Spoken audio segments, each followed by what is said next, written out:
Hi, everyone. I am so excited. Again, I am speaking with Eoin Dempsey twice in 1 month.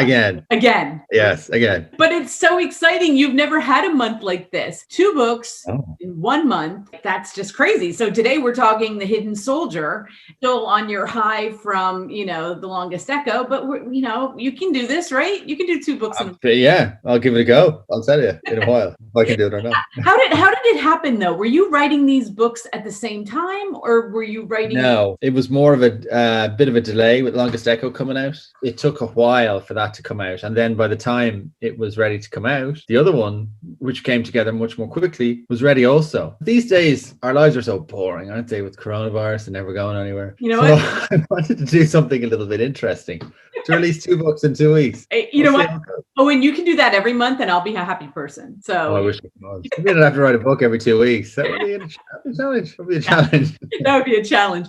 This book, first of all, I read it on my Kindle. When you're reading on your Kindle, you're not really understanding how fast you're going. You're just kind of flipping, but not like a book where you're like, wow, I'm 3/4, because I shut off all my, those interrupting things at the bottom. I just read it. When I saw today that this book was under 300 pages. You told that story in under 300 pages. That is incredible to me. And I love authors that can tell such a packed story. I always think 300 to 350 are always a sweet spot for me in a book, unless it's same thing.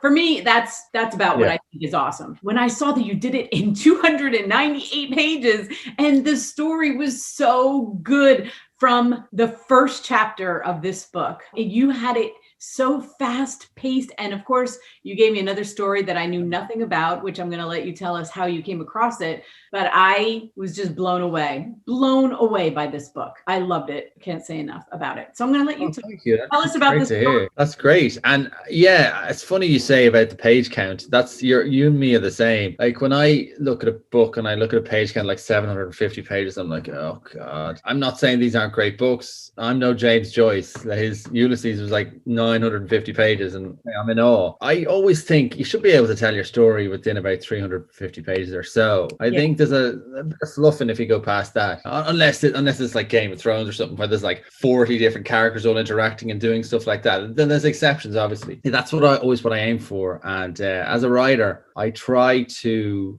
keep action all the time, not literally action of people like punching each other and stuff, but just stuff happening all the time. And that's why I suppose they're quite thick with story, and because that's the kind of book that I like to read. So that's the book that I write then. Yeah. Okay. So this story, like I said, you took me to another part of World War II, another part of the world that I knew so little. We only knew a little bit about what happened in Poland. I don't even know how many books I've read about Poland. I do remember a couple of them. I loved how you told this story and I didn't know anything about it. And I've asked so many people and they're like, oh, I think I've heard of something like that. But tell me about Peter. Tell me about how you found his story. I found him in my head because he's made up. But I wanted to shine a light on a previously unknown to many people part of the war in the East and the Holocaust, more specifically, who these people were who did all these terrible deeds in the East, because that was where most of it was done, of course. There's books like Sarah's Key and stuff about,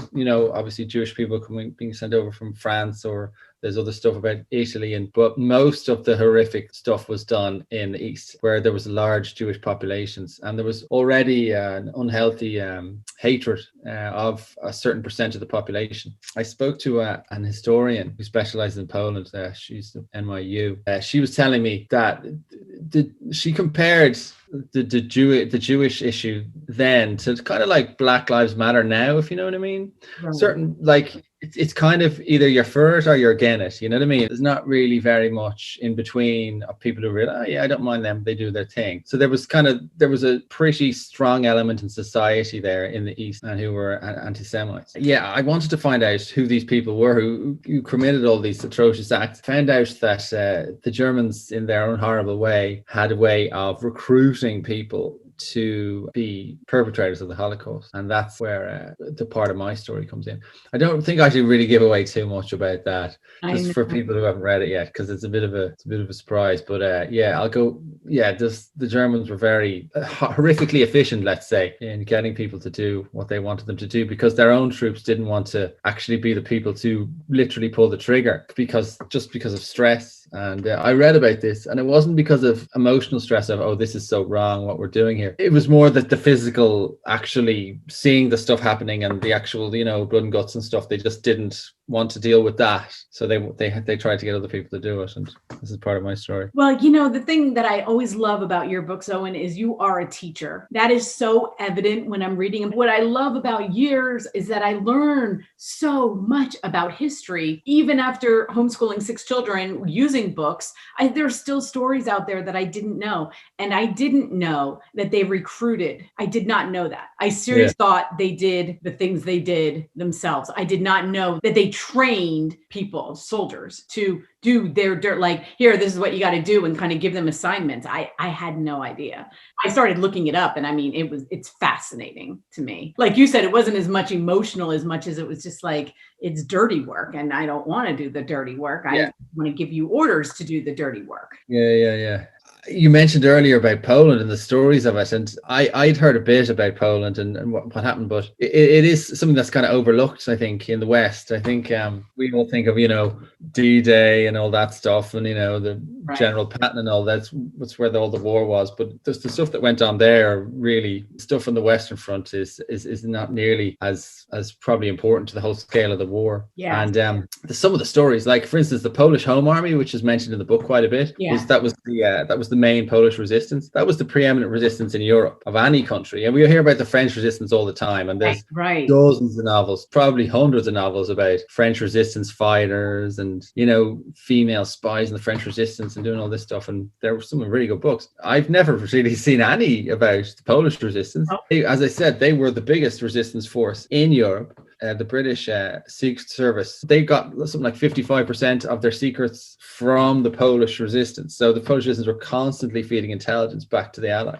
There was lots of Polish resistance forces, though. And another thing, kind of depressingly, that historian told me about Poland was there's no real good guys in Poland during the war, apart from like the average civilian on the ground. There was lots of different partisan movements. They all kind of fought each other as well as the Germans. There was communist partisans. And then at the end of the war, when the Soviets came in, they supported the communist partisans and brought them to power, and then the other partisans were subjugated. Some of the great fighters for the Polish resistance who survived the war were unfortunately then tried by the Soviets after the war and executed. There was one story that I read, unbelievable story. God, I got to write a book like this, right? So in 1941 or 2, there was this guy, and his name was Witold Pilecki or something. I can't pronounce the name. And he deliberately got sent to Auschwitz on purpose because he wanted to start an insurrection there in Auschwitz. So he wanted to monitor Auschwitz and to send back reports to the Home Army. So what he did was he went out on the streets. He had a protest with all his friends, and he got sent to Auschwitz on purpose. And then when he was there for 2 years and he organized the resistance movements in there, and then he escaped from Auschwitz, got back to the Home Army, gave him the report, wrote up a report, escaped to Britain, went to Britain, got in front of major politicians of Britain, gave them the report on the situation in Poland, then made it all the way over to the United States. Wow. And got in front of President Roosevelt and got into the Oval Office to hand him the report. Unfortunately, President Roosevelt literally asked one question about the report, and it was, what about the treatment of horses in Poland? That was the one question Roosevelt asked. Yeah, true. Oh, no, and that sounds like a book right there. Yeah, actually 2 of them at that stage who got over to Roosevelt, and one of them stayed and he became a professor in Georgetown University, and he lived in the United States until he died in the late 90s. But the other guy, the original guy who went into Auschwitz, he went back to Poland, and he unfortunately was executed, I think in 1948 by the communists, which is really sad. Like one of the great Polish patriots, But so there's all these incredible stories that we've never heard of being from the West. I know, and you find them, which I get really happy about because you're a storyteller. You bring Allentown in, which I love. Yes. Just the little mention of it. That's good. Yeah. I mean, you brought it back to Philly, which, is your home, is your stomping ground. And then you brought it up to Allentown. And I was really happy about that. I go up to Allentown for a day trip. Yeah. Day trip. Yeah. Little day trip to Allentown, but that's okay. It was in there. Yeah. It was mentioned.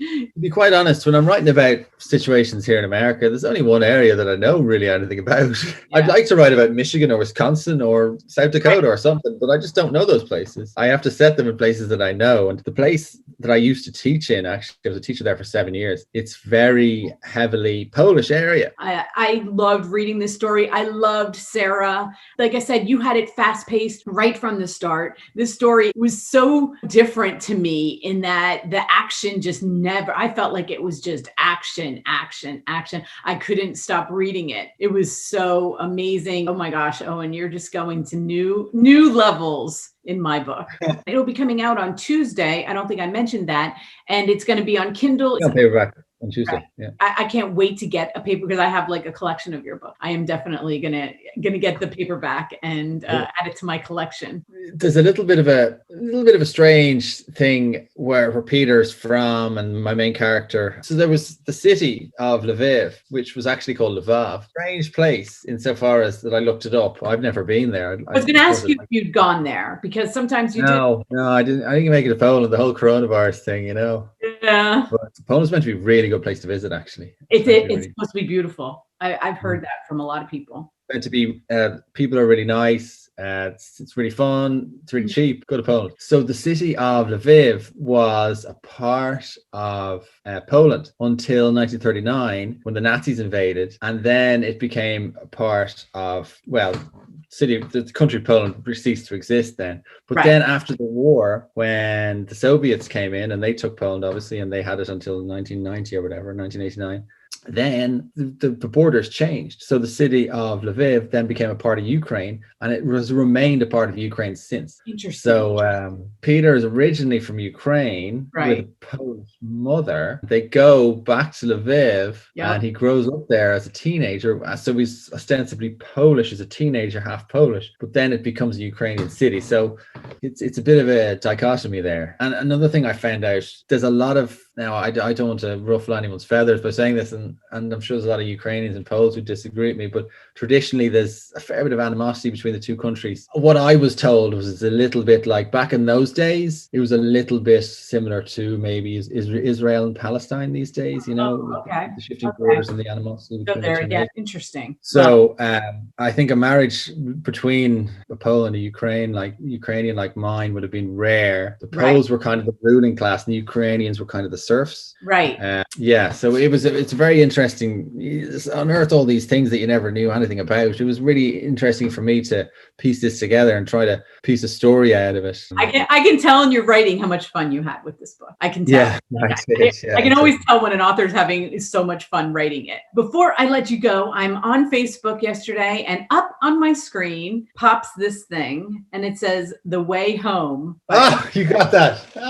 And I'm like, wait a second, what? I was like, well, good thing I'm talking to Eoin tomorrow so I can find out like exactly what that is, because it looks like it's going to be a series. Yes. You are correct. What it is it's a prequel to a series I haven't written yet. All right. This book is set in 1932. It's my main character getting back to his family because he's been away, because it's during the Depression. He's away from his family working, and he's been away for a couple of years, and he's trying to get back to his kids. They are going to end up going to, and you'll never believe this from me, Michelle, you're going to be shocked. They're going to go to Hitler, Berlin. No. Right about Nazis? What? So it's 1932, and they're about to receive an inheritance of a factory in Berlin, and they're going to go over and have to, because they've got nothing, so they're going to go. They can't sell it. That's part of the inheritance. They're going to go over, work in the factory, run the factory, and then Hitler's going to come to power a few weeks later, and they're going to have to deal with all that as living in Berlin as American, German, Irish family. Well, you know what? I am so excited for you because I knew you had been wanting to do a series. When can we get a hold of this? Oh God. God. Oh God. Well, I haven't started page 1 yet. Okay. So Are they advertising for the prequel that we'll be able to get that? Yeah, the prequel, yeah. So you can just download the prequel and get it. I can download. Okay, I didn't even know what I it's for free. It's for now. It's for nothing. Yeah, I just wanted to kind of send that out, just to kind of send it out, get things moving, and send it out as a little gift to my readers and fans, and and get a bit of a buzz going about the book in advance. And it was nice. I really enjoyed doing that. I really enjoyed writing that prequel. It came together really quickly. I think it's a great idea. I think that's awesome. So this is what you have to do, everyone. Read The Hidden Soldier, then go and read the prequel to the next, but we want them to read The Hidden Soldier. Which is free, which you can get on OwenDempseyBooks.com. That's right. And then go and start the new series that he's writing as we talk. I'm going to probably start writing that next week. So I'm looking forward to that. That's definitely my favorite part of the job. It's just like writing the first draft is so much fun. I'm so happy that you're now just a full-time writer. That makes me so happy, because now the books are just coming, and it makes me so incredibly happy. I have a quick question for you, Michelle, just before we wind up. It's about The Hidden Soldier and about the book. So I'm not going to mention anything, and I'm sure you won't either. What did you think about the kind of little bit twist at the end of the book? The ending was I think it's one of my favorite endings. I did not see it coming at all. Good. At all. No, seriously, because I always save the ending till right before I'm going to talk to you. I do. I read like 75%, and then right before, I just do that just to refresh my mind, and then I go back and read the first chapter too. Yesterday, I was like, what? I did not see that coming at all. It was amazing. I loved it. Yeah. Loved it. I would love to go back and read to see if there are hints. I don't know if you gave hints. Did you? Very subtle ones. I kind of alluded to it. You can kind of piece it together. It's kind of thing like in a math problem, someone gives you the answer, you could kind of piece it together to get to the answer. But I don't think without the answer, it's going to be hard to do. Yeah, the only thing I'll say, and this isn't really a giveaway, is that he's vague. He's very vague. Yes, yeah. But I love how you made his vagueness a part of his personality, because there was just so much backstory to Peter anyway. So there's not a lot of romance going on in this book, but the part that I do love is there's the hint of what's coming. I love that part of the romance. The main love story in the book is between the father and the daughter. Right.